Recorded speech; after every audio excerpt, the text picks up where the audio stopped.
Raqobatni rivojlantirish va iste'molchilar huquqlarini himoya qilish qo'mitasi tomonidan keng jamoatchilik vakillari ishtirokida ochiq muloqot o'tkazildi. Ma'lum qilinishicha, 2025 yilda jismoniy va yuridik shaxslardan qariyb 2500 ta, 2026 yilning birinchi choragida esa 700 ga yaqin murojaatlar kelib tushgan. Ko'rilgan choralar natijasida 2025 yilda 400 mingga yaqin, 2026 yil birinchi choragida esa 150 mingga yaqin iste'molchilar huquqlari himoya qilinib, ular foydasiga jami qariyb 3,7 milliard so'm mablag' qayta hisob-kitob qilingan. Shuningdek, hisobot davrida 100 dan ortiq holatlarda qonun buzilishlar aniqlanib, tegishli ishlar qo'zg'atilgan hamda davlat va mahalliy boshqaruv organlariga taqdimnomalar kiritilgan. Raqobatni rivojlantirish va iste'molchilar huquqlarini himoya qilish qo'mitasi rahbariyati tomonidan ochiq muloqot o'tkazilmoqda. Ushbu ochiq muloqotimizda asosan shu kommunal tashkilotlar, monopolist korxonalar, ommaviy axborot vositalari va blogerlar ishtirok etmoqda.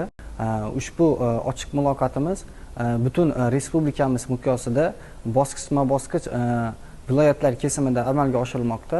Navbatdagi tadbirimiz asosan shu Xorazm viloyati hududiy boshqarmasi tomonidan 2025-yil 1-yanvardan 2026-yil 31-martga qadar qilingan, ya'ni boshqarma vakolati doirasida amalga oshirilgan ishlar, shuningdek jismoniy va yuridik shaxslarning murojaatlari, ularning hal qilinishi, bundan tashqari hududiy boshqarma hamda qo'mita vakolati doirasida amalga oshirilgan tahliliy o'rganishlar bo'yicha ham ommaviy axborot vositalari va blogerlarni yaqindan tanishtirildi.